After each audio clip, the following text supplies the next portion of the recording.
Hey, my mama said, fuck it, nigga, hit the streets and live. Got some crack in the corner and I did what I did. The neighbors, they don't like me, I got J's in. So, told my grandma I don't need a bed, I'm sleeping on the floor. Got my tool in my flow, they're my two main hoes. Me and all my walls stick together like the Zoes. Stop by, say who got the yay for the low. And I keep birds with me, like I'm straight out Holly Grove. They itchy, my fingers, they itchy for the life. I'm riding around the city and I got that calculator. I'm a motherfucking monster when they come to get that paper. Hey, your fingers, they itchy for the life. My fingers, they itchy for the life. I'm riding around the city and I got my calculator. I'm a motherfucking monster when they come to get that paper. I don't fuck with these niggas cause they shady. These bitches, they just wanna have my baby. Born in the 80s, crack baby. Mama, she was in the street, so guess who raised me? You motherfucking right, couldn't get it from my mama, so I got it off the block. Been working my whole life, but I ain't never punched the clock. 9 years old, I seen a nigga get shot. Damn. Niggas quick to run their mouth when they get jammed. Pussy ass nigga, tell it on his own fam. The same nigga that you break your neck for. Be the same nigga that cross you out and wet you up. Supposed to be chasing money, but you chasing bitches. Real bosses don't talk, we just sit back and listen. Stack that paper up and then make boss moves. She like to argue, so I sent that bitch to law school. Keep it real with your dog no matter what. Same bitch decline, she love you, she'll set you up. Out here in these streets, it ain't no such thing as love. The only thing I trust is this pistol and these slugs. It's the big dog.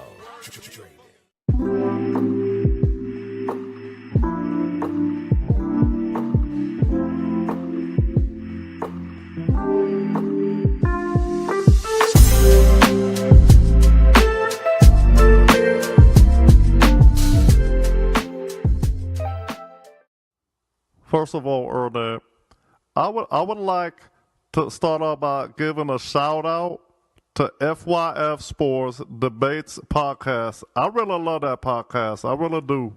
I feel like slapping a nigga today. Whoa, oh, oh. I feel like slapping a nigga today. Whoa, oh, oh. I feel like slapping a nigga today. Whoa, oh, oh.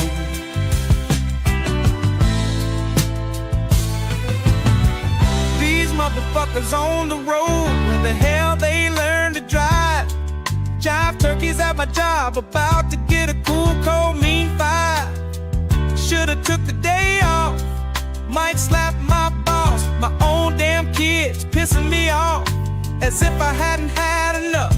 Chipotle fucked my goddamn order up. I'm fed up, I'm fed up, I'm fed up. I feel like slapping a nigga today.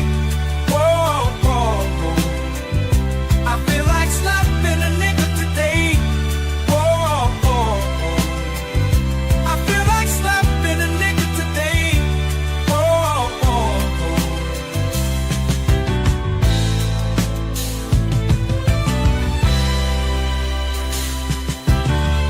Bartender, don't you see me waving you down?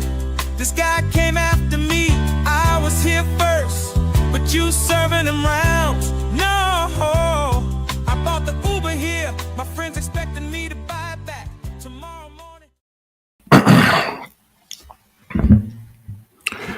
FYF Sports, man. Appreciate y'all pulling up. Oh man. Y'all get so mad when I try to incorporate the basketball into these topics, man. Everything relates. Mad, nah, you don't got to get upset. All these things stem back to a lot of the things we talk about. We're gonna be talking about a lot of things today, not just Jordan, not just LeBron. We got to talk about Luka, debut with the Lakers.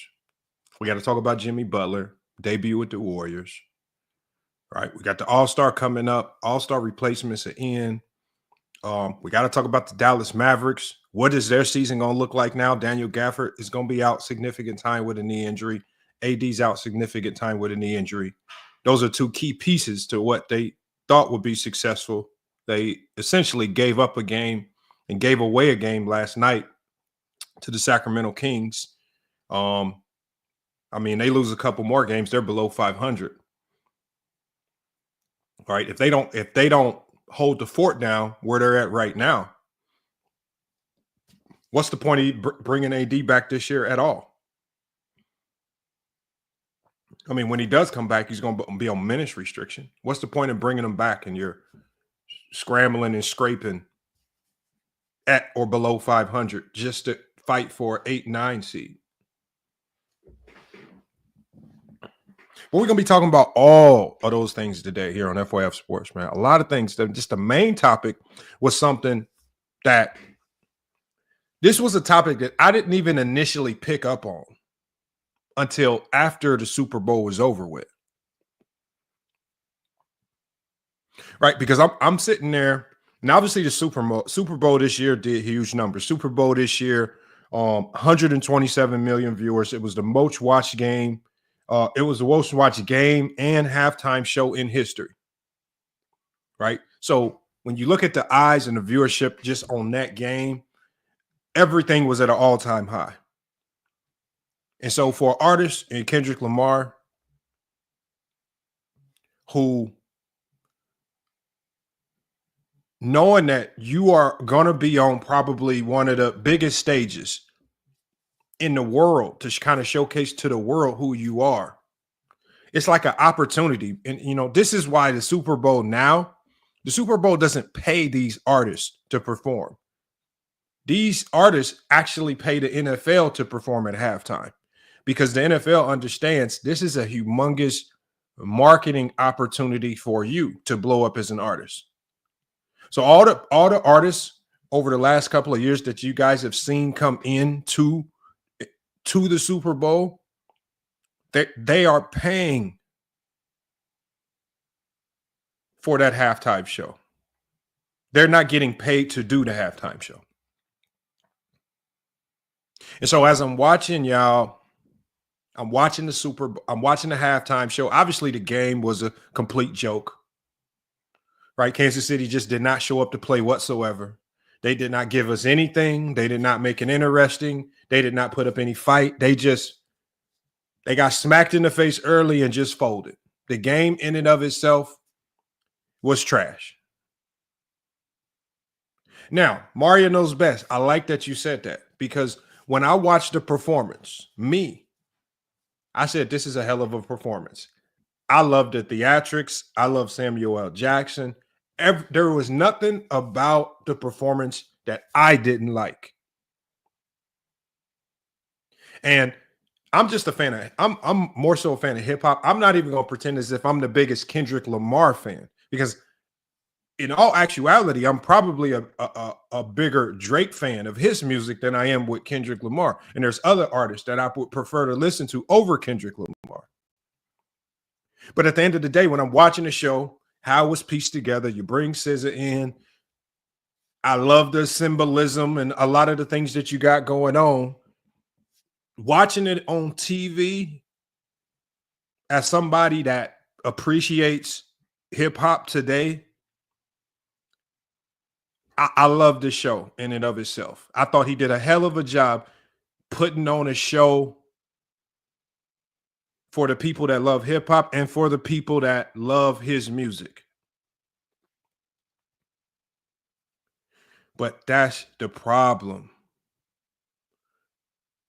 He only put on a show for his fan base. You get the opportunity to go from being just an American rapper to potentially turn into a global rapper. But you put on a show that really your own fan base can appreciate. Right? The people that are invested in the Kendrick and Drake beef love the show.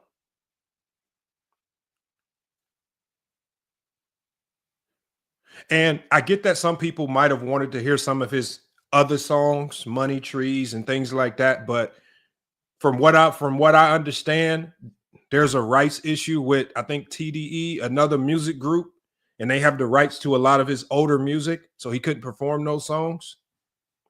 But even with that being said, I think he missed the beat. So the one thing you got to look at is look at the crowd of people that attend the Super Bowl. The first thing you have to do is you have to understand who is the crowd that's actually watching me. When you're looking at a Super Bowl audience of people that paid on average about $2,500 a pop for a seat, you're dealing with now a completely different demographic of people. Right? And I'm just talking about the audience that was in the stadium, right? Because when people start showing their cameras around to the stadium, it wasn't very much excitement going on in the stadium as he performed. From the TV optics perspective, it almost looked like a music video, right? They did a hell of a job. It's from a production standpoint of, well, negative thoughts. It's not about being Caucasian, because white people are the biggest consumers of hip hop. They're much bigger consumers of hip hop than black people. White to Caucasians, as you put it in the chat, are the ones that buy the product the most. What I'm saying is, first, when you're Kendrick Lamar, who's watching me in the stadium? I mean, because if you don't convince anybody else that you did a good performance, you at least want to you at least want to get the crowd that's watching you to commit. But he didn't get the crowd that was watching in the stadium to engage and commit to his performance.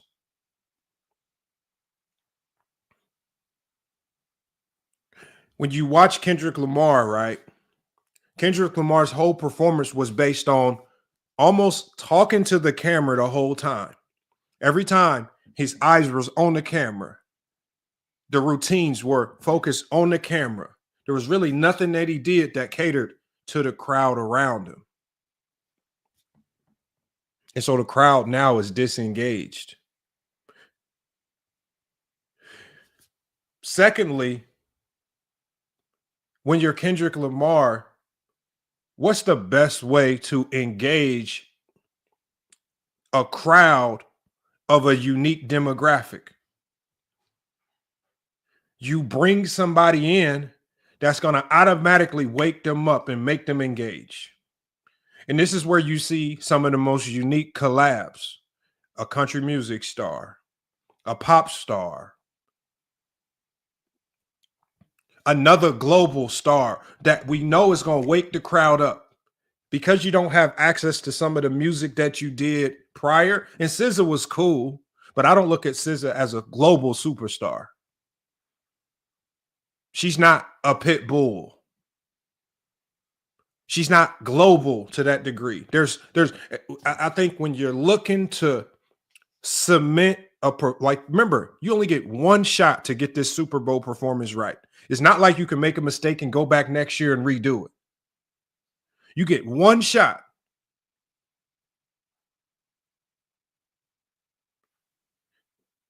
And I think he missed the beat primarily because he was too invested. I think Flow Rider would have been better because he's even more global. But I think Kendrick Lamar missed the beat. And Mr. Ballerize, I think Pitbull is garbage too. But Pitbull, for whatever reason, has the entire world watching him. The world watches Pitbull. He's a global star. What I'm saying is, you're Kendrick Lamar. You bring people in that's going to engage the world. The whole world is watching. 127.7 million viewers.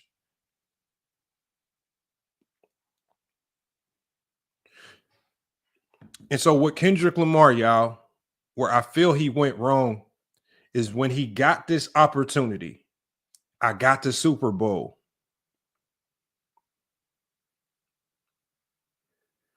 He did the Kwame Brown. He got the opportunity to perform the Super Bowl, and he turned into Kwame Brown. I have this big platform. I have everybody watching. So the only thing I'm going to do is I'm going to use this bigger platform to antagonize and use it to propagate and try to win my little beef.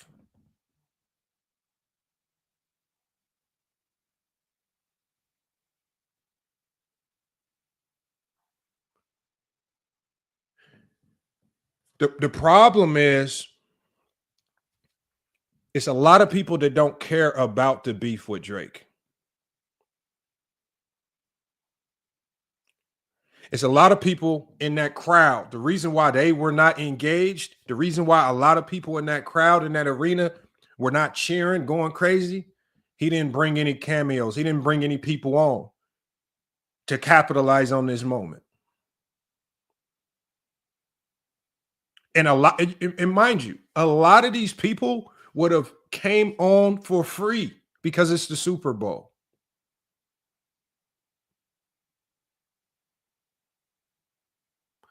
This is Kendrick Lamar we're talking about. He could have found a way to create a new song, create new music with maybe a unique artist that he's never collabed with before, specifically for the Super Bowl. You release this new music, right? You bring in global icons, but he didn't do that. If you guys weren't here earlier, I'm not saying the show was bad. To me, the show was good.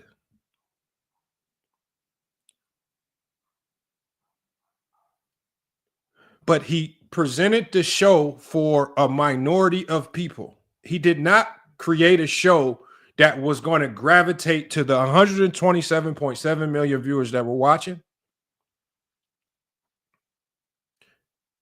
He did not create a show that was going to go down as one of the most memorable Super Bowl performances of all time.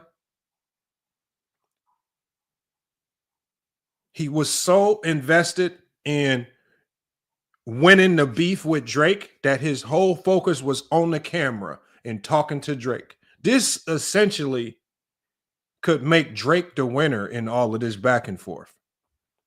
You are so distracted by me. If I'm Drake, that's what I'm saying. You so off your square with this beef with me that you got the Super Bowl.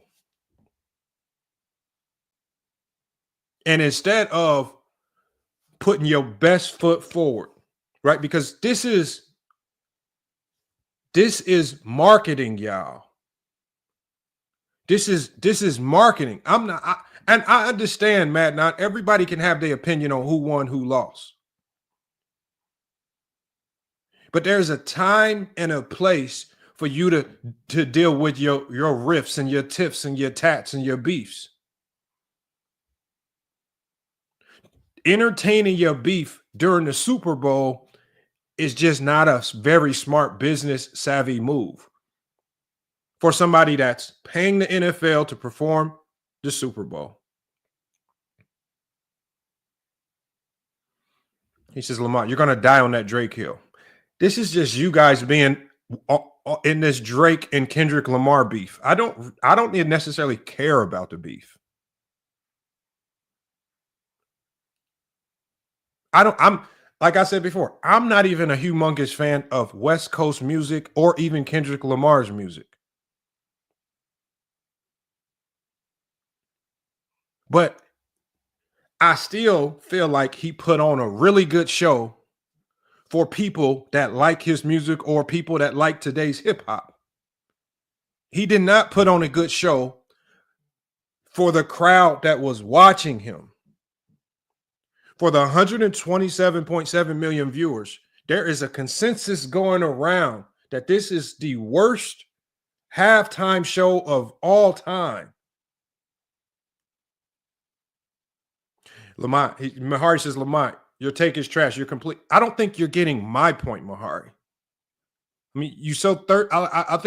I think sometimes when y'all hear something that goes against, I understand that there was a lot of politics and there was a lot of symbolism in his halftime performance. I understand that he put a lot of cryptic messages in there. Samuel Jackson represents Uncle Sam and things like that. I understand what the show meant, how cryptic it meant. Wrong time, wrong place. And because he went that route, it's a narrative going around that he put on the worst Super Bowl halftime show of all time because he failed to understand his audience and connect with the audience that was actually watching. He created a halftime show. That was hyper-focused on his beef with Drake. Because I guarantee you the people that are highly invested in the Kendrick and Drake beef were just thirsty, waiting for him to play the Not Like Us song.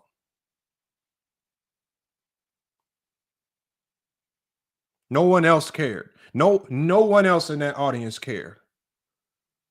You don't get the Super Bowl you don't use the Super Bowl to propagate and push your current beefs. The Super Bowl is your opportunity to market yourself to the world. Go from being an American star to a global star overnight, just like that. And he completely blew it. And remember, I didn't really pick up on this until after the show was over. And when I look through social media, everybody's saying this is a trash halftime show. And I'm looking at myself saying,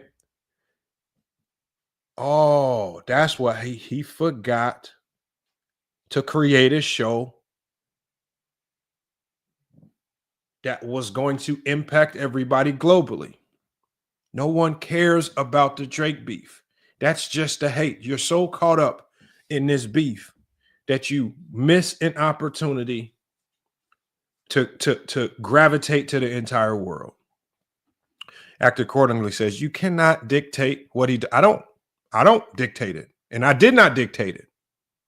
But you can't dictate what the world thinks about his performance and act accordingly. The world is saying his performance was the worst Super Bowl performance in Super Bowl history. It was the worst halftime performance in Super Bowl history. So at the end of the day, I didn't dictate nothing that he did.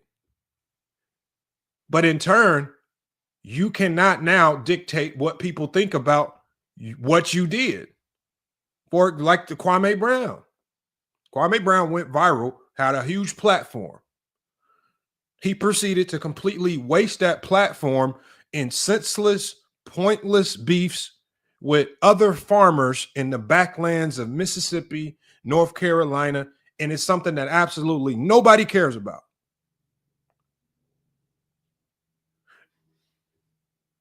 And Mario knows best.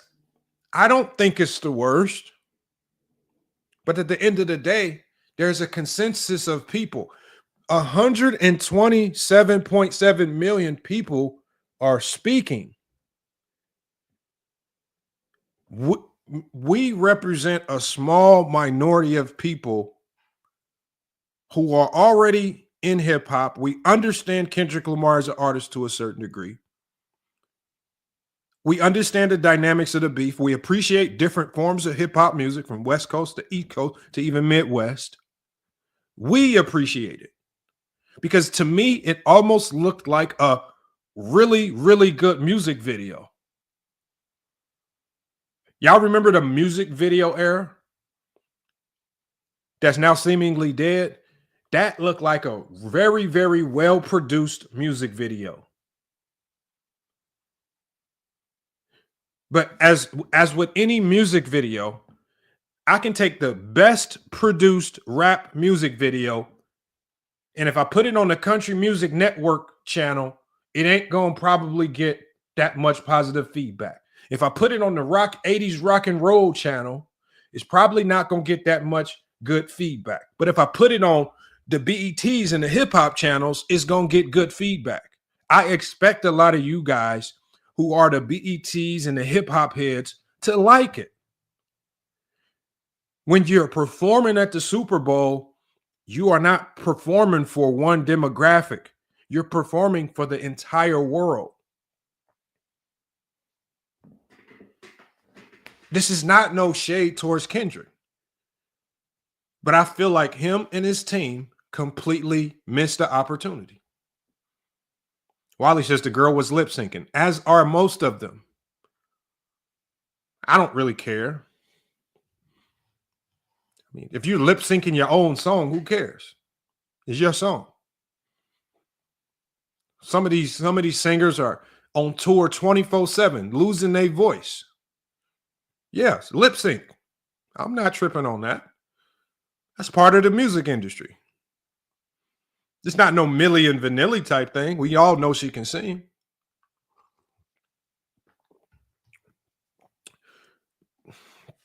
And even with Serena, y'all, the Serena Williams element wasn't even genuine.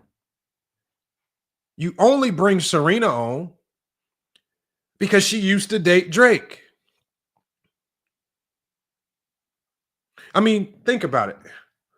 How many people did he have to go down a checklist of to try to get to come to the Super Bowl just to antagonize Drake? How many people did he reach out to said, no, I'm not participating in that at the Super Bowl before he got to Serena Williams? And all she did was crip walk on the camera for 4 seconds.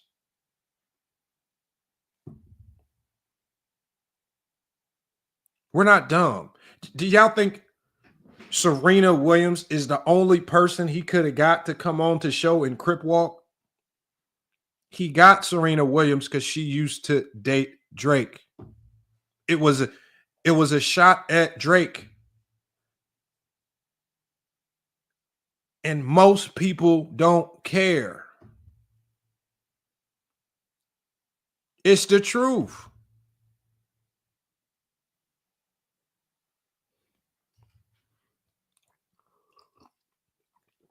I mean, Serena is so, with all the plastic surgery, she don't even look like the same natural bona fide Serena Williams that she used to be.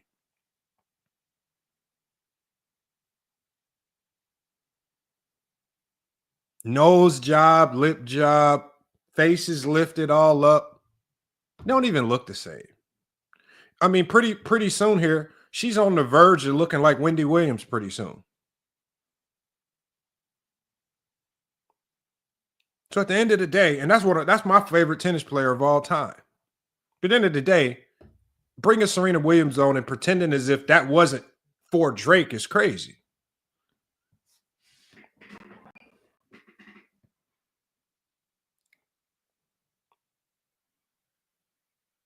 The one said this sound like hate. I don't know what's hate.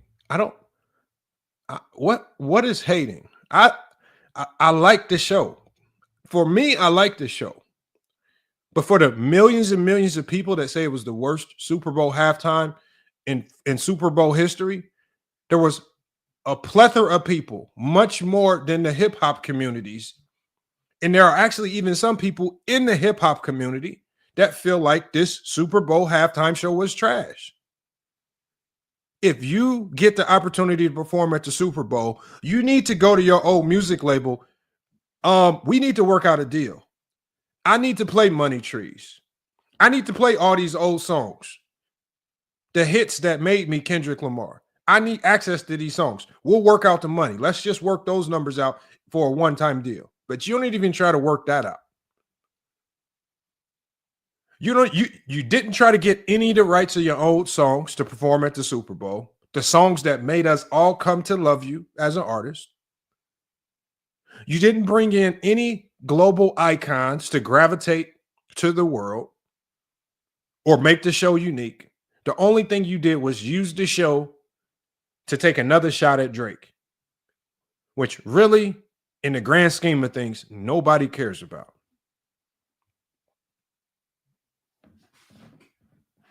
Kirk Royce says the KKK performance was so disgraceful. What? Why do y'all got to go to extremes, man? What do you mean KKK performance? Why do y'all, when y'all don't like somebody's political message because their politics don't align with your politics, there's always got to be some type of extreme conclusion attached to it. Yes, I heard the Trump diss. Yes, I heard the right-wing disses. Does it mean it's a KKK performance? No. That's silly. That's one of the elements of politics that I don't like. If you don't align with another base, all they do is just try to demonize you. Now we got to go with Kirk Royce saying that Kendrick Lamar is on the KKK performance.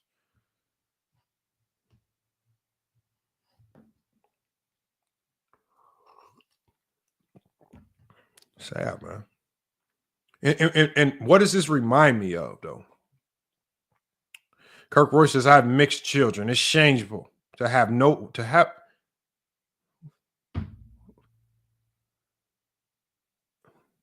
Why does it matter if he had white people or black people on? Why would you care? Oh, well, Kirk, so you telling me, Kirk, the performance would just be that much better if half the dancers were white? It's the same performance. All he did was went to a dance studio in Compton and gave a whole bunch of impoverished people in an impoverished community an opportunity to showcase their dance skills on a humongous stage. I do give Kendrick props for that. Kendrick is not from a community full of white people. I don't know if he has a whole bunch of white people at his disposal. I'm just glad he gave a dance company in Compton an opportunity to bring their dancers on and showcase what they can do to the world. Kudos to him for that, for not forgetting about where he came from. Because at the end of the day, Kirk Royce, I guarantee you one thing, the entire production team that was running the cameras, running the edits, running the commercials, I guarantee you it was a whole bunch of white people running that. I guarantee you ain't gonna look at that production team and be like, man, the NFL's so racist, man. Why don't they have more black people on the production team? I guarantee you we go to their website and we pull up their production team. It's gonna be a whole bunch of people, white people working in the NFL and them manning the cameras, doing all that stuff. You don't say nothing about that. Don't pick and choose when to play the race card. No, the dancers actually did a decent job. I give the dancers solid. It was different, which is why I liked it.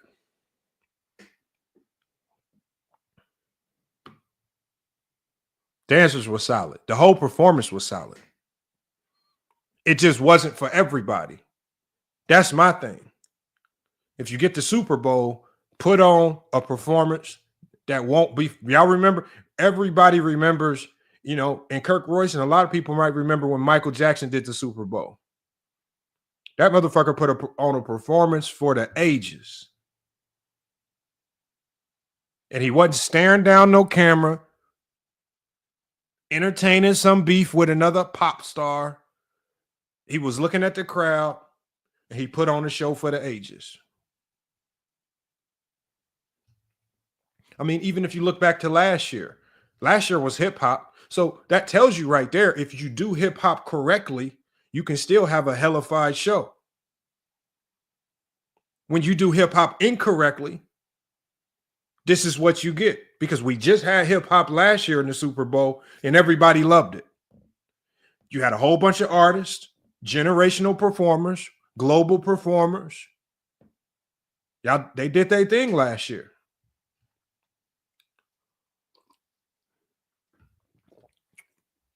Kendrick, he let the hate for Drake ruin his opportunity to shine. That's why on the thumbnail I connected it with the Jordan fans.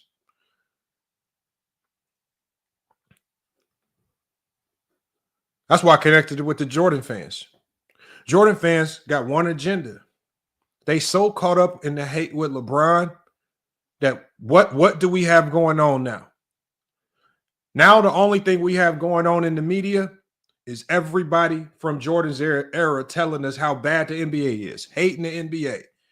Don't even see what's right in front of them. Don't see any greatness. The opportunity to showcase this league. Charles Barkley and them working for TNT. You got the opportunity to showcase this league. Instead, you ruining it. You throwing it in the garbage can because you want to push hate. Mahari said it wasn't entirely about Drake. It was about 80% about Drake. That's why globally it was not accepted as a great show.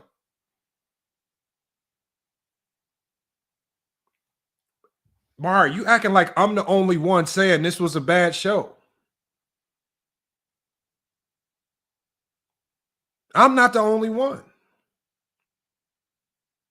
Y'all acting like my opinion. No, I told you, I thought the show was great until after the Super Bowl ended. And then I started seeing what the world had to say about it. The world is saying it was trash. And I'm not just going to sit there and push against the grain. I'm going to look at their perspective. Their perspective is there was nothing for them to relate to. When you see all those white people, when you see people panning their cameras around the stadium, and all you see is a whole bunch of white people who just standing around, some people even booing. You missed the beat. You paid to perform at the Super Bowl. You paid to be there. If you paid to be there, that means Kendrick Lamar understood this is a marketing opportunity. But with the Kwame Brown mindset, he blew the whole marketing opportunity just to chase a beef. It was stupid. And if Kendrick Lamar had smart people around him, they wouldn't have let him go down this road. Kendrick, this ain't the stage to entertain the beef. Kendrick, we got to do this. We got to capitalize on this. We got to parlay this into a worldwide tour. It almost seems like Kendrick literally planned the entire Super Bowl show without any help. He was just sitting in his car in Compton somewhere. Okay, I'm going to do this. Oh, I'm going to bring Serena on. That'll really piss Drake off. It was all just to piss Drake off.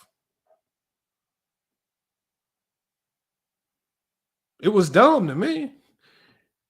It's entertaining to a certain degree, but it's dumb in the sense that you missed the opportunity.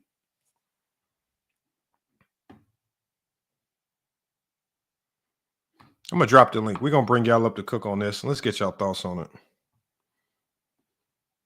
We'll see what y'all got to say. I understand there's a lot of people going to be crying. At the end of the day, the Super Bowl is not your microphone to push your beefs. The mixtapes, the YouTube spaces, you got plenty other opportunities to push your beef.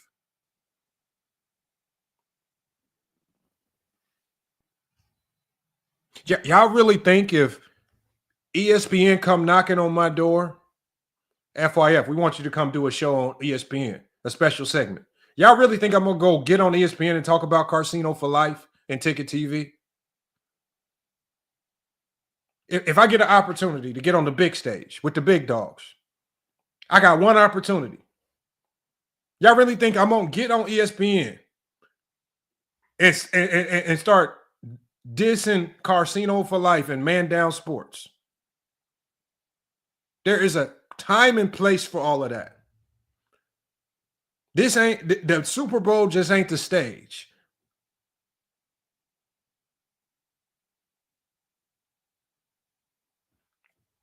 It's dumb. It was at the end of the day, it was a dumb move. It backfired. Kendrick Lamar's gonna have to come to the realization that he just fucked up. It was dumb. It was the Kwame Brown strategy. Only when you use the Kwame Brown strategy, you end up looking like Kwame Brown.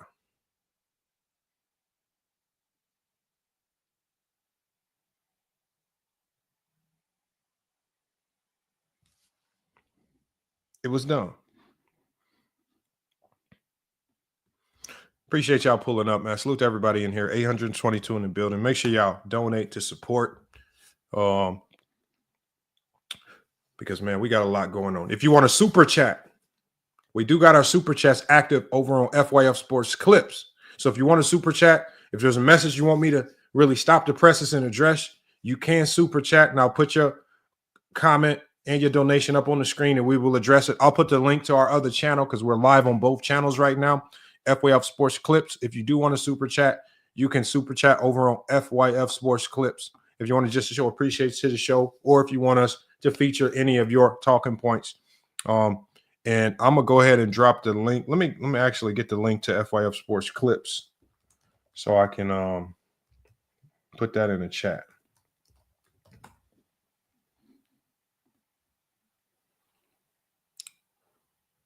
I thank you, rebranding. Most view doesn't mean, obviously they're gonna view it because it's the Super Bowl. So just because they were sitting there watching it real time, because when you're watching something live, it's not like you can unwatch it as you're watching it. You're watching it live. You don't know. We don't know what to expect. We don't know if he was going to bring out some surprise artist. We're all watching in expectation of something great.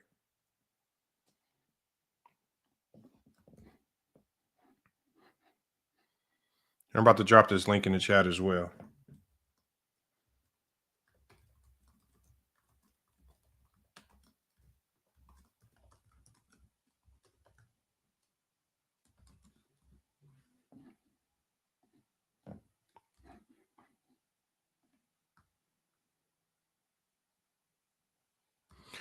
Judah says, LOL. White people didn't feel uncomfortable. Pro-blacks worry about what? I don't know what you're talking about, Judah. Maybe you're talking to somebody in the chat. BATL says, who cares about a big stage? He can do what he wants. Right. Who cares about a big stage? You can do what you want. But just like I said, you can do what you want, but the people are also going to do what they want. And the people will speak. And if you get on a big stage and you don't understand your crowd, if you don't understand the demographics, because remember, y'all, Kendrick paid to be there. The Super Bowl does not pay the artist. The artists pay the NFL to perform. He paid to be there. He wasted money to be there. That's how we know it's a marketing opportunity. Why pay for a marketing opportunity like this, yet you don't use it to market yourself?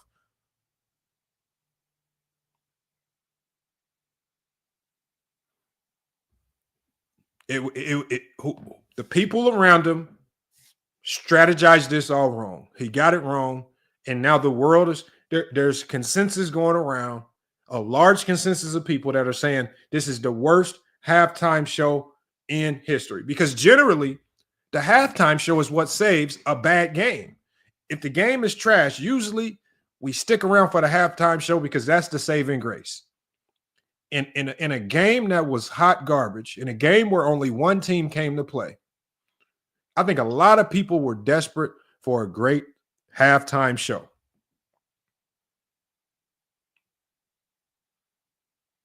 But the 127.7 million viewers watching did not get the halftime show that they wanted. I like the show.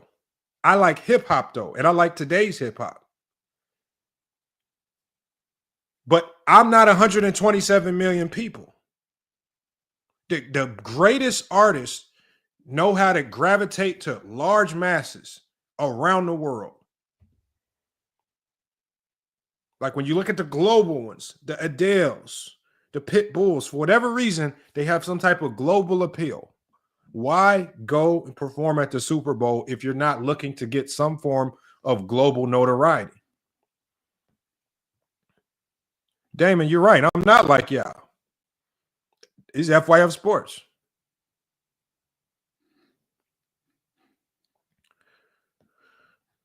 All right, hold on. Let me get this link. I got to make sure I got the right link.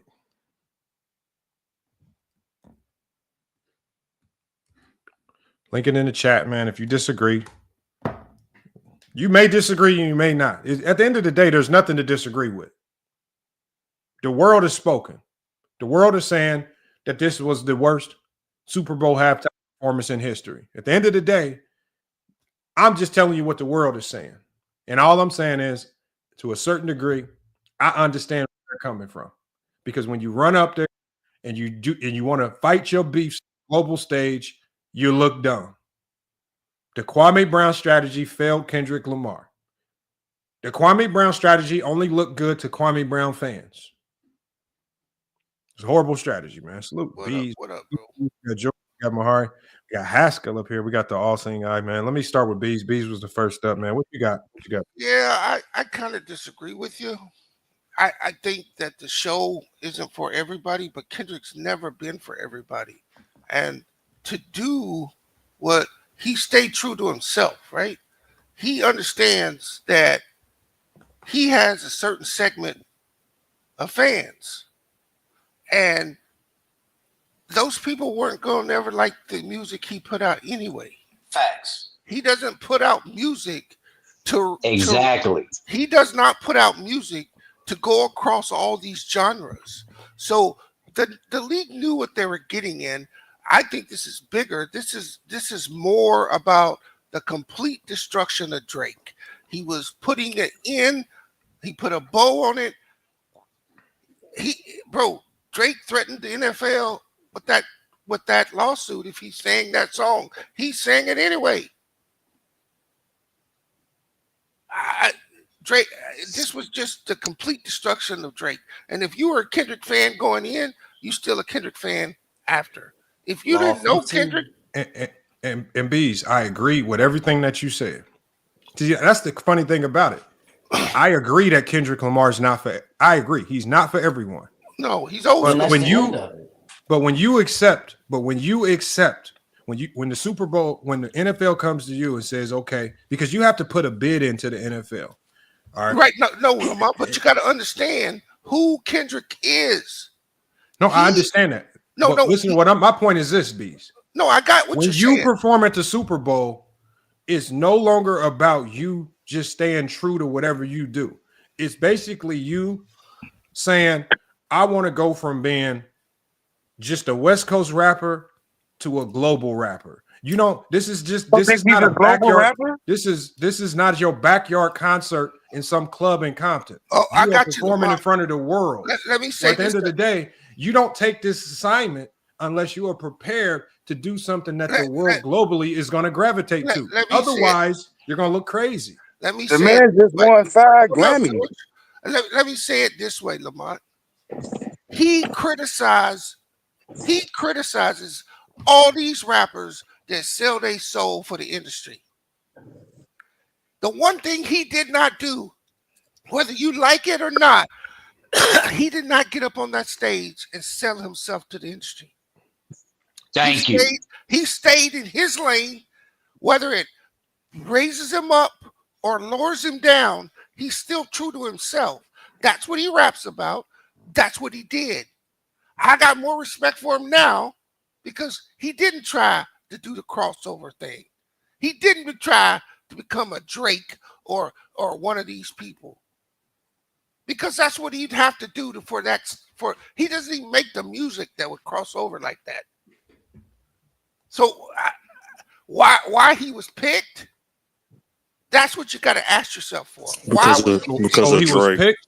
So you're basically saying he was picked because the NFL knew he would go at Drake. No. Yes, that's believable. I'm not saying that the NFL. I'm saying this is what you get. No, if you do that, the results are the results. I don't care who Kendrick Lamar is as a person. I don't care who he is as a rapper. The end result of what he did, trying to keep it real, you got the world saying this. At the end of the day, why does it matter? Why does it matter? Hold on 1 second. I don't care. It don't matter to me, just like it really don't matter to y'all, because you guys are gonna go on tomorrow and it don't matter at all. But what I'm saying is this: when you perform at the Super Bowl, you are basically saying, I'm now looking to go from being just a West Coast rapper to a global rapper. When you don't take this job unless you're looking to do that. And if you don't do that, then the feedback is going to be this. But here's the thing, though, Lamont.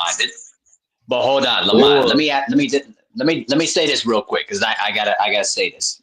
I don't care about the political talk. I don't care about keeping it real because that's all. Hold on, Lamont. Let me talk.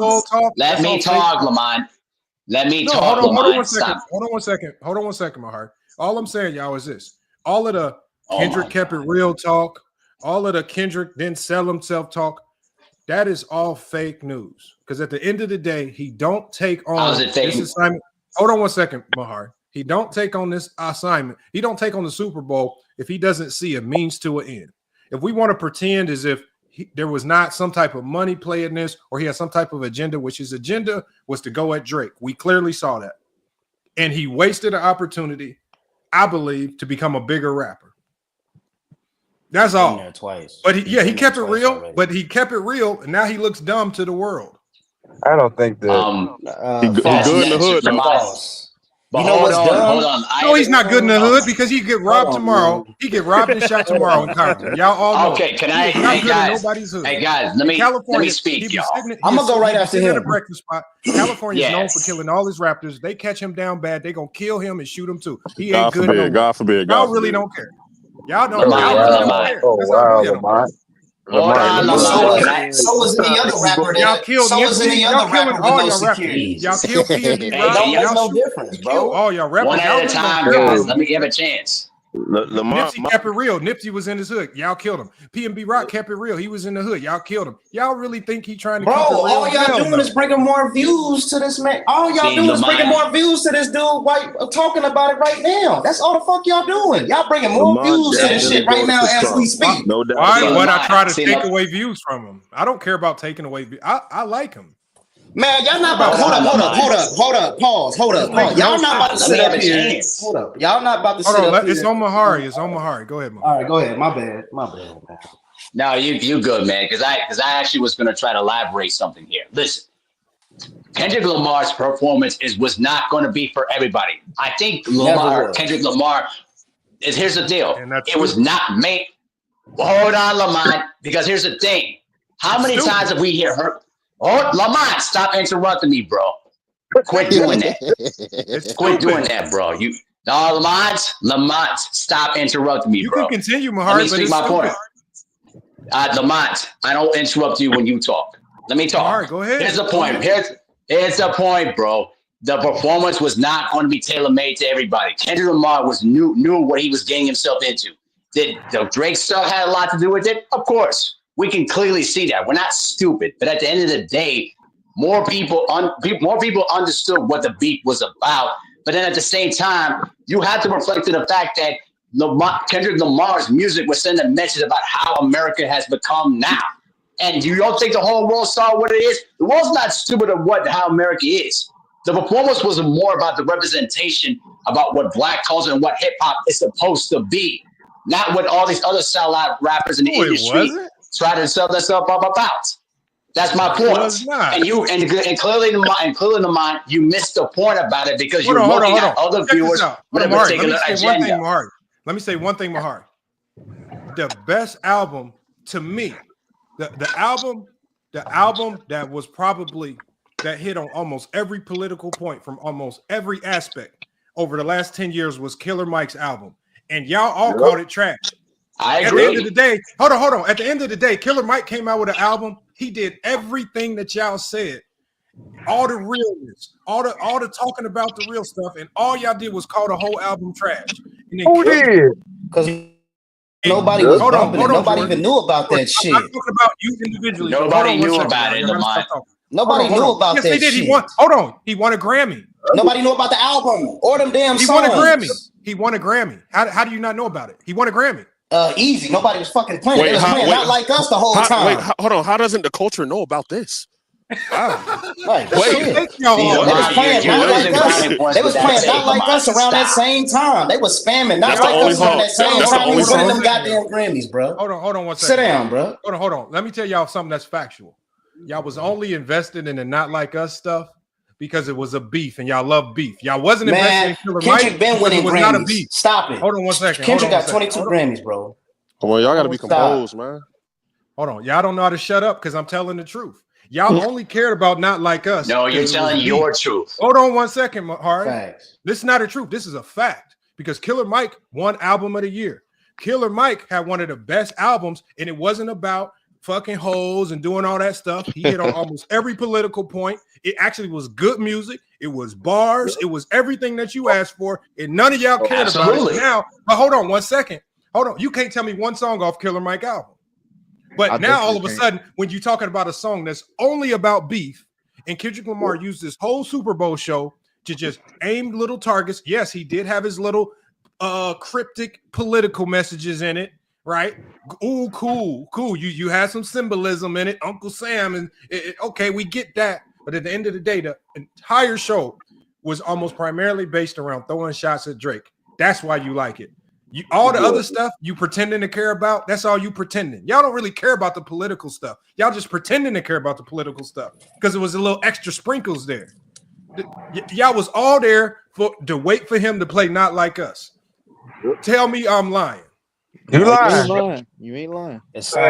It sound like people wanted to watch it. As far as I'm concerned, y'all acting like motherfucking people did not want to watch this shit in the first place. Y'all acting like he wasn't supposed to be there. Y'all not about to sit up here and act like that performance was worse than the Weeknd's performance a couple Nobody years said ago. the performance was bad. I already said it was a good performance. Like, hold up though. Name me one fucking halftime show that people said that they loved in mass other than Michael Jackson. Tell me that right now. Whitney Houston. Last year's show, Michael Jackson show. Yeah. Oh, they did headlines and stuff. Yeah. I've heard somebody talking shit about every fucking Super Bowl that ever happened. No, you didn't. You didn't hear nobody. Get rid of them. They're saying this one is worse than the Black Eyed Peas, bro. Like, and that's crazy, bro. Man, let them have it. Let them have it. That's all propaganda, bro. That is propaganda. Like this dude Kendrick been winning Grammys. Y'all acting like, because he got into a beef with Drake. That's the only reason why he's growing up. He didn't go in with the objective of putting on the most. Sure he didn't. The most, all I know is commercially palatable. All I know is Kendrick got 22 Grammys. That's all I know. Though, because Lamar, I think Lamar expressed it right, and he's on one side of the argument, and the people who are on the opposite side of the argument, they pretty much share the same sentiment that Lamar does, in that the music that he performed isn't the most commercially viable. Like, if I were his A&R, or whatever they have the term for that person is nowadays, I would have him perform that the song where he sampled Janet Jackson, right? And kind of play on that controversy that she had. That song's featuring Drake, right? And then have her come on stage, or he could have did all the razzle dazzle stuff, but the fact that he chose to not go that route, it's clear. This ain't everybody's opinion. Bro, y'all let that man finish before I slap y'all, bro. Go ahead. What I'm saying is, no matter what side of the aisle you fall on the argument, well, who's that crack? Somebody got background noise. Hold on, let me see. It ain't me. I think it. Hold on. I think it's you, my guy. Hold on, let me. All right, let me finish up. What I was gonna say is, no matter what side of the argument, no matter what side of the aisle you fall on in terms of the argument, whether you're on Lamar's side where he feels it's a missed opportunity to, capitalize on your career, or you feel like he prioritized sending a message over commercial success, I think both sides would agree that he didn't take the most commercially viable route. I think we're all in agreement there. So if we're in agreement there, then it's clear that he made a conscientious decision to say, hey, I want to send a message, and I believe that's more important than actually putting on a palatable show for an audience. And I think that's commendable in some regards. That's why the consensus is that this is the worst halftime show in Super Bowl history. Man, that's from some people. That's some people's opinions. That's some people's opinions. That's not everybody's opinion. Let me ask you.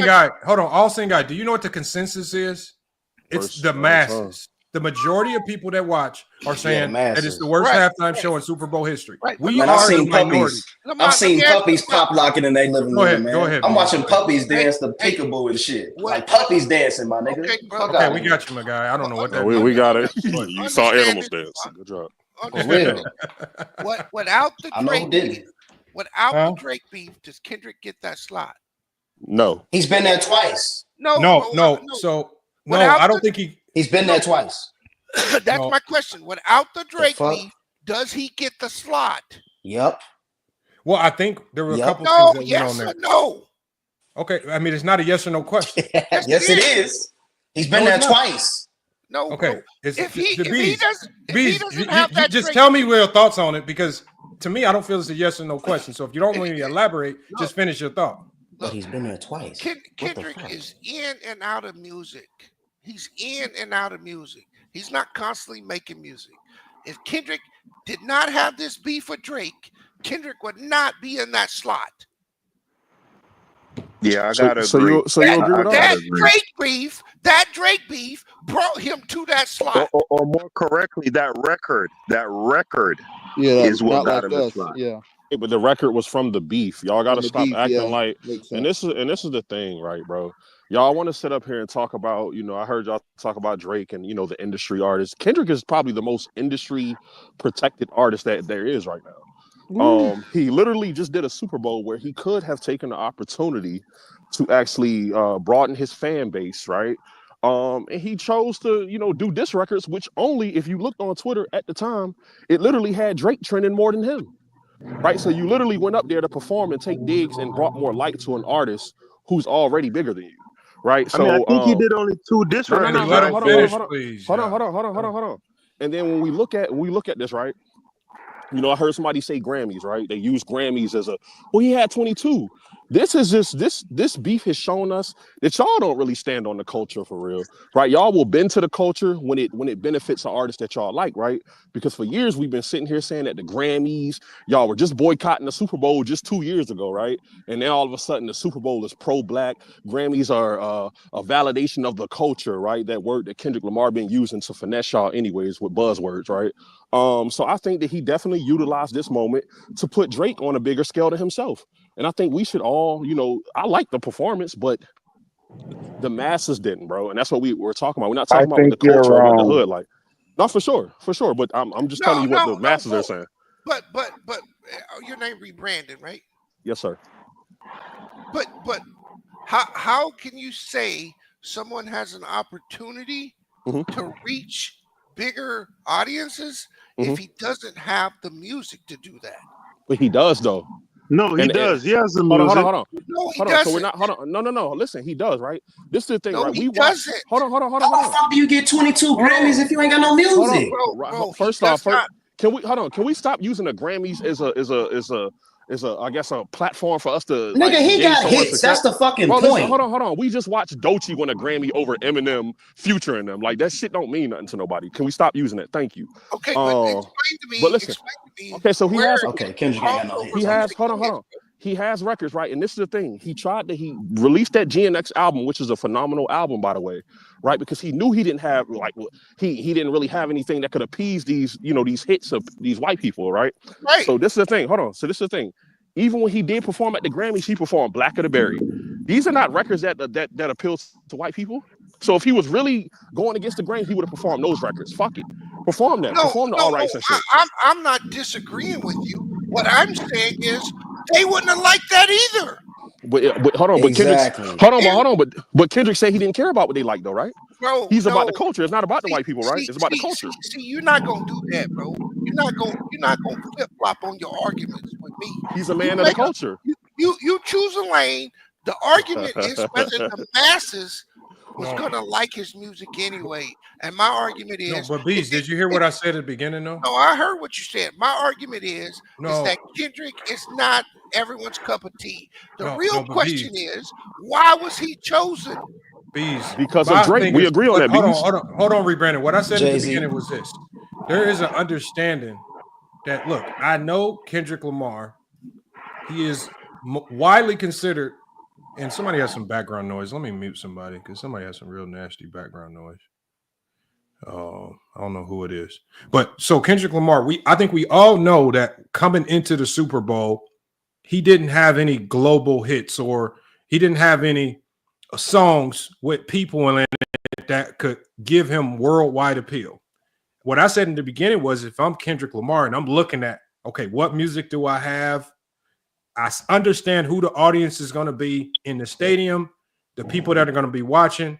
The first thing I said at the beginning of this was, I said, when you get the Super Bowl, the first thing you need to be doing is I need to go make a hit with one of these global stars. I need to go collab with somebody. I need to go create some new content that I know is going to at least win me over this crowd. That's not selling out. That's just understanding, okay, I have a crowd here. If I don't want to perform in front of this crowd, then I'm just not going to do the Super Bowl. So he's the one that chose to perform in front of that crowd. At the end of the day, why did he not make any effort to put music on that's going to gravitate to the world? I think he did make an effort. That was the reason why he made the GNX album. Yeah. He made that GNX album, which was for him to have some new current music that he could play on that Super Bowl. But my point is that even him making that album, he is I consider Kendrick a throwback type rapper. He doesn't rap in the same genre as people do today. And so he's a niche rapper. No, he's a mumble rapper. Nah, wait. What? You bugging out, Lamar. Yeah, mumble rapper. Hold on, let's move past that, y'all. There you go. Y'all, let's move past that. Let's move past that. That's crazy. Hold on. Sitting up here talking shit to us. He's a high-class mumble rapper. Mumble rapper. He's a high. So he's Nah, you just can't keep up. Nah, nigga, you just can't let him make keep his up. point. Let him make his point. Let him make his point. Let him make his point. He's a Come on, Mr. he's B. a Come on, conscious B. for example, hold on. Y'all know how you got the black kids, right, from the suburbs. He is a bougie mumble rapper. Hey, No, Lamar, he's you not. Understandable mumble rapper. This is sick. Wait, Lamar, you Lamar. find his lyrics to be unintelligible? What you the king say? We can move on. We can move on. Listen to what I said. Hold on, no, I want to ask. You find his lyrics to be unintelligible? He sounds like a mumble rapper that got a doctorate degree. Oh, Because Y'all, let's move on. Let's Lamar, you know what a mumble rapper is someone who was unintelligible. That's what a mumble rapper is. Let's move That's on. why I said. That's a mumble rapper. That's why I said. Lamar, He sounds like one that got a doctorate. So degree, he's a little bit more coherent.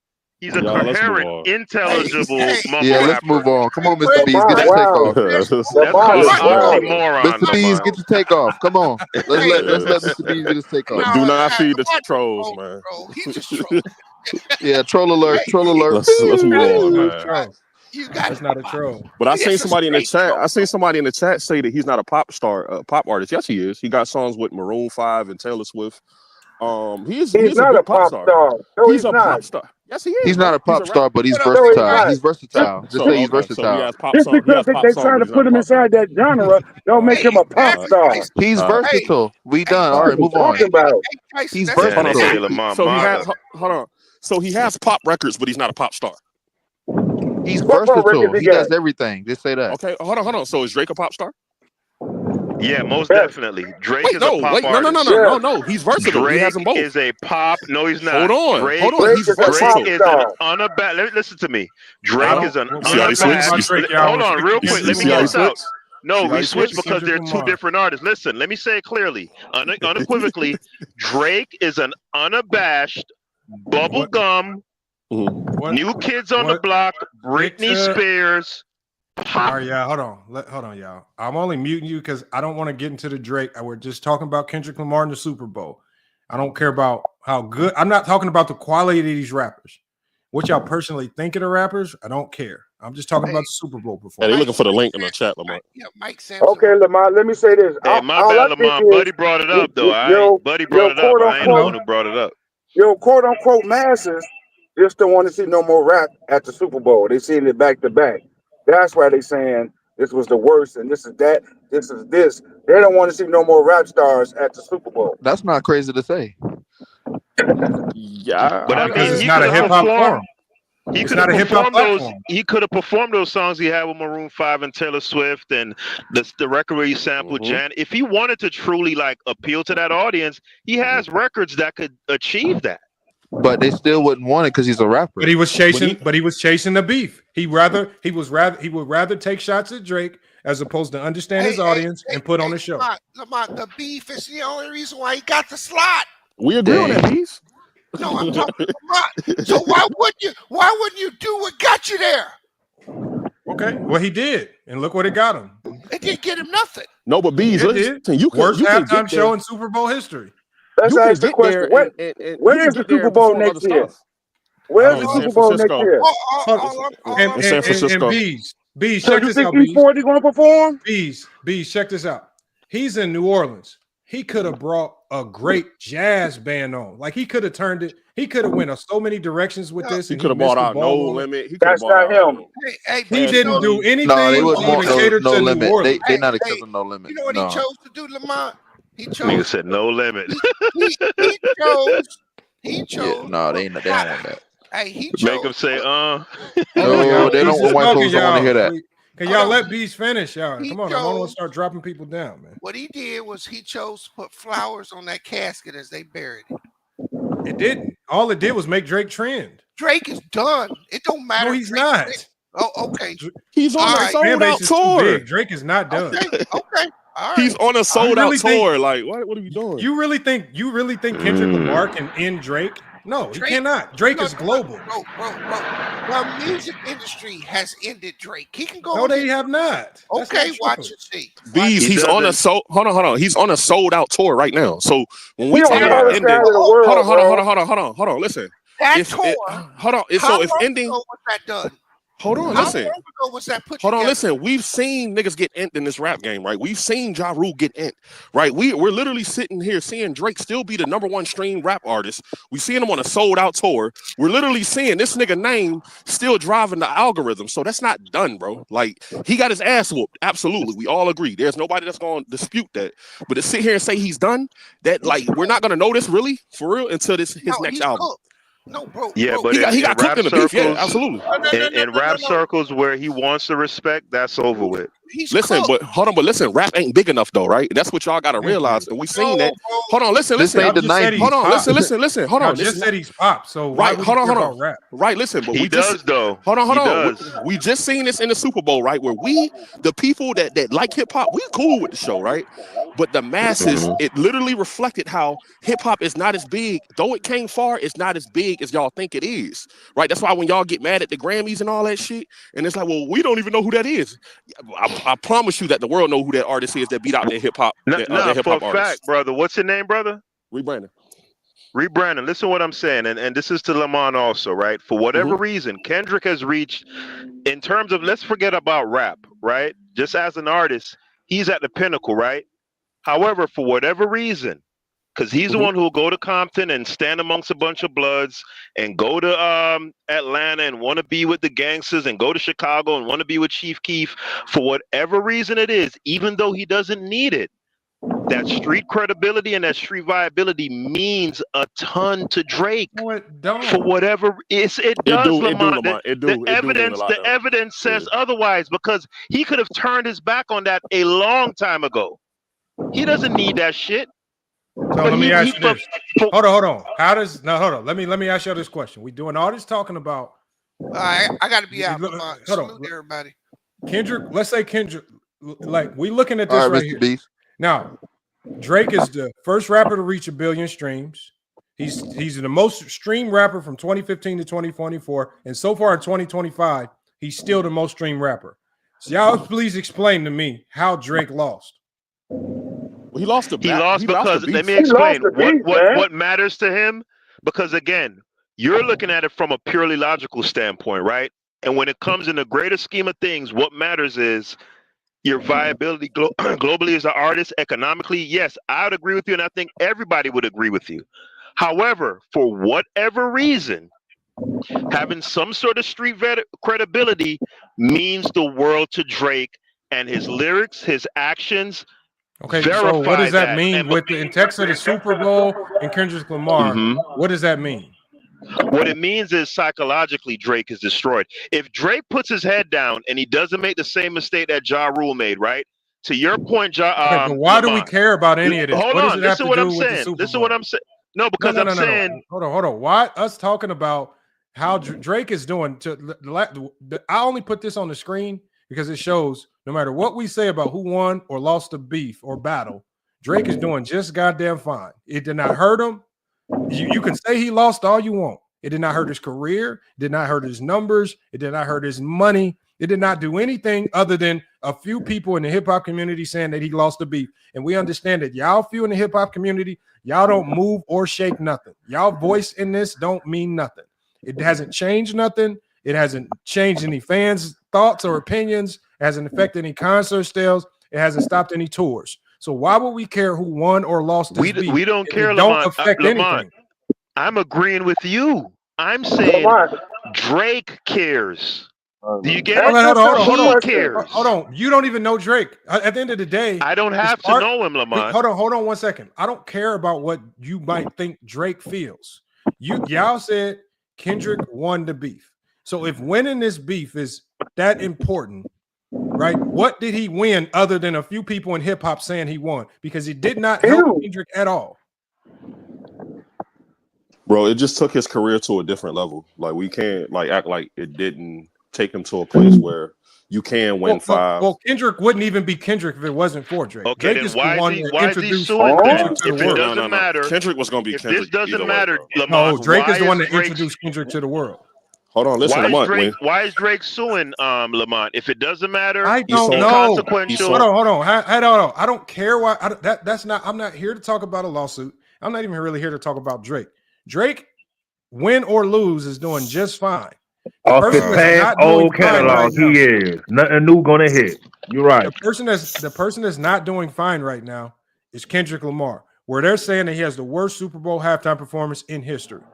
Lamont, that's not Hey, Lamont, they just said he got the most viewed Super Bowl past Michael Jackson. That doesn't reflect quality.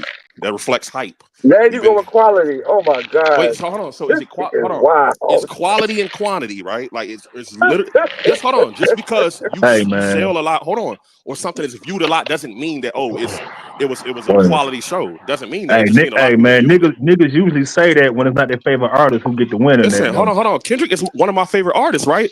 But we're sitting here saying, okay, yes, he did break the record. Hold on, he did break the record for most viewed Super Bowl, and with those 100+ million views, a lot of people are saying that, yo, I viewed it and it was trash. And that's what we're talking about here. We're not saying that nobody viewed it. We're saying they viewed it. And we're saying they called it trash once they viewed it. I mean, but guess what though?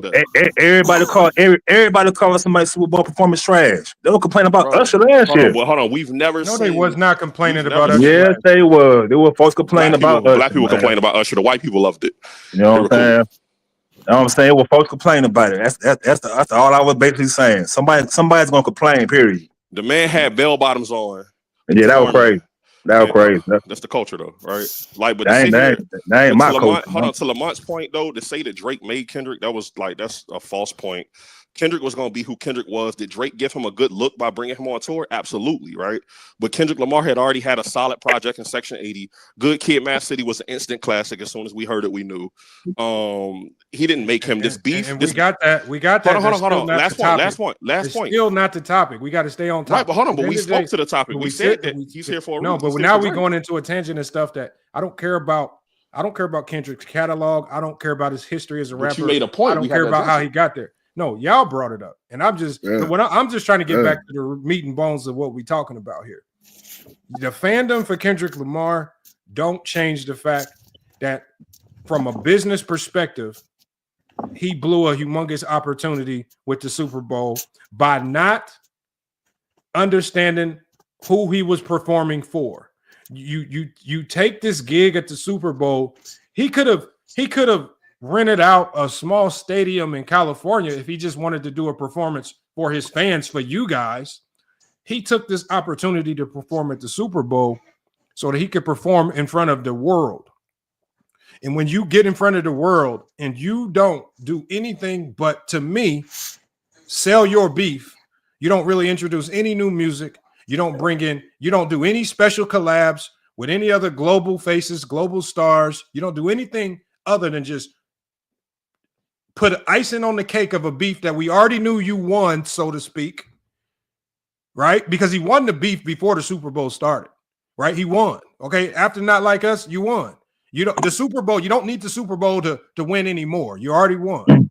You got the Grammys, you did all that, you won. So you get this opportunity to further to open your music up to the world, and all you do is use Serena Williams and your song "Not Like Us" to sell the beef. But you just told Kwame Brown's strategy didn't work. He introduced new, didn't work. but he did introduce new songs though. Where do you His whole think set list is GNX, by the way.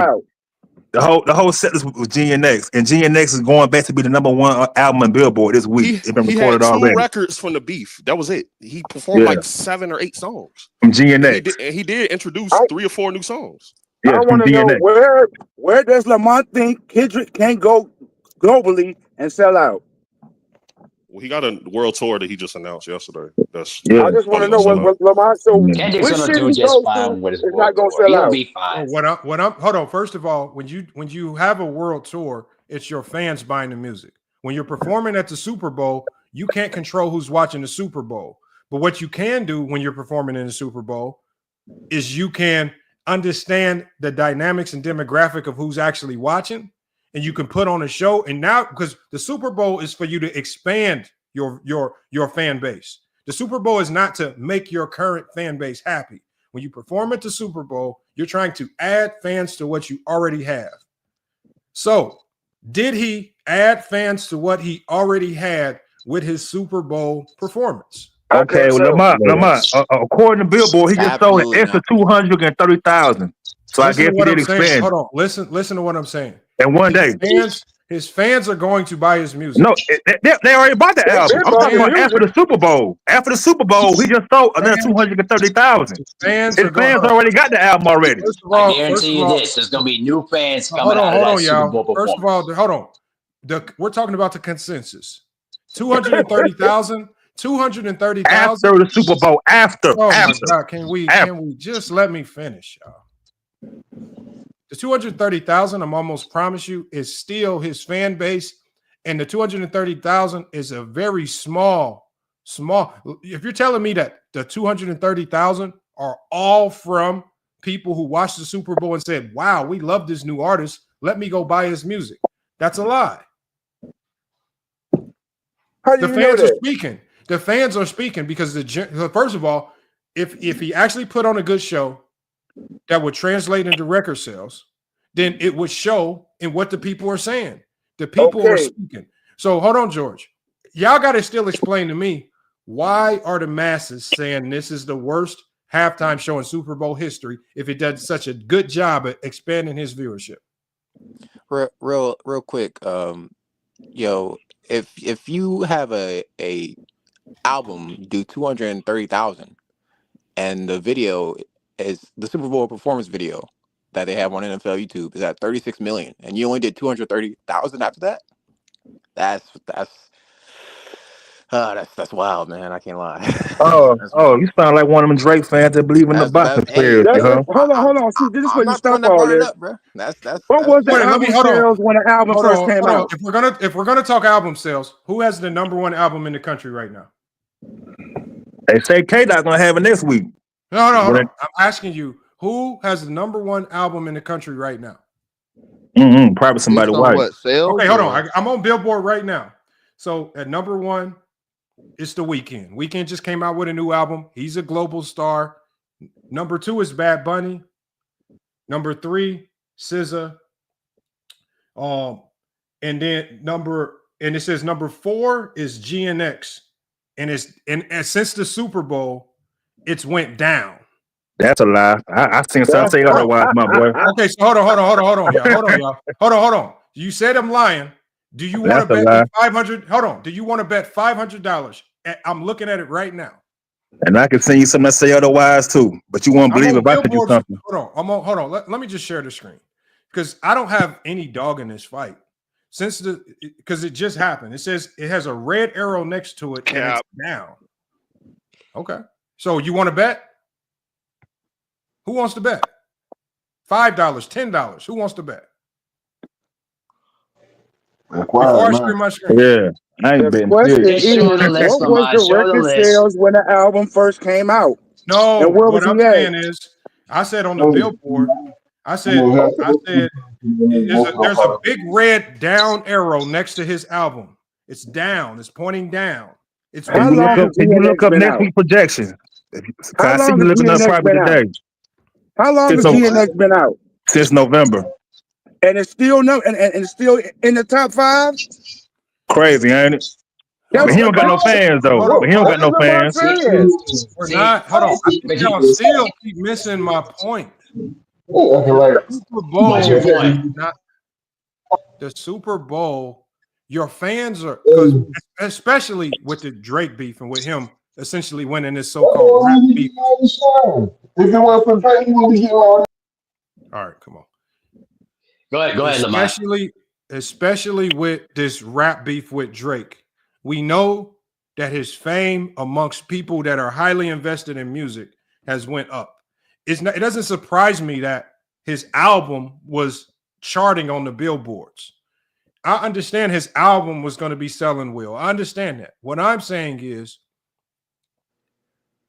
he did not do his album any justice with his Super Bowl performance because the Super Bowl was for the people that aren't aware of your music. It's a reason why nobody in the arena was jumping up, cheering, dancing to his music. It's a reason why when people were panning their cameras around, it was dead silence. It was a reason why when you watched it on TV, they never panned into the crowd to show the crowd reaction. All they did was show you the performance. So at the end of the day, pan into the crowd George, hold on 1 second. What I'm saying is the fans spoke. I just put some of your backstage, bro. Okay, I got you. The fans spoke. I didn't say it. Y'all can call the people at the Super Bowl all white people or racist or however you want to say it. He's the one that chose to go perform in front of them. He's the one that chose to perform in front of 127.7 million people that were there to watch football and just stuck around to watch the halftime show because they were there for the football game. He did not expand his fan base with this performance. This performance and you talking about a beef with Drake just made you look dumb because nobody outside of the hip hop community cares about his beef with Drake. You can't tell me some old country Kansas City fan really cares about him taking shots at Drake. Taylor Swift fans in the crowd don't care about his beef with Drake. Lamont, it's the biggest thing that's ever happened to his career, man. You got to be easy on him. Oh, I didn't say this wasn't the biggest thing that happened to his career, but it's also the biggest L he's going to take because he completely swung and missed. Nah, I don't see that. I don't see that. Are you saying that this performance? Are you saying this performance was a home run? Yes, it's going to go down as one of the most memorable performances in history. May not be top 5.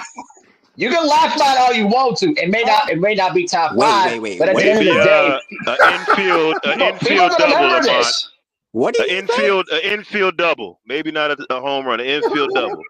Maybe I'll tell you what though. Maybe not top 5. Let me take it back. Hold on, you can laugh about all you want to, but maybe not a home run. Ain't nothing wrong with an infield double. Maybe an infield double or something, but not. I would not say a home run entirely. Hold on. But hold on a minute though. Mahari. I'm gonna tell you. That means you're saying this performance is gonna be better than Paul McCartney, Prince, Michael Jackson. Nah, that's not I'm fair. not gonna say no, Lamont. I was not gonna. I said no, Lamont. No. You put him up. With this, you put them up against the absolute goats. Come on, man. Haskell, I got this, brother. Haskell, I got this, brother. I got this. I know what Lamont's doing. Hold up. I got this. Guys. I got this. Because I know what Lamont's doing. No, Lamont, what I try to tell you is it'll go down. It's probably around top 10, but it's not going to overmatch Paul McCartney, Michael Jackson, or hell, even Super Bowl 38, for goodness sake, about the Justin Timberlake situation with Janet Jackson. Check this out. Hold on, Mario. I'm gonna give you some performances. Was Kendrick Lamar's better? Go ahead. Was his performance better than Rihanna in 2023? Yes. Yeah, Rihanna sucks. Hell yeah. No, okay, was Rihanna's it better terrible, than? Bro. Was it better? But actually, he was in that one with Dr. Dre, Snoop Dogg, and them. So I'm not gonna count that one. Was it better than J-Lo and Shakira?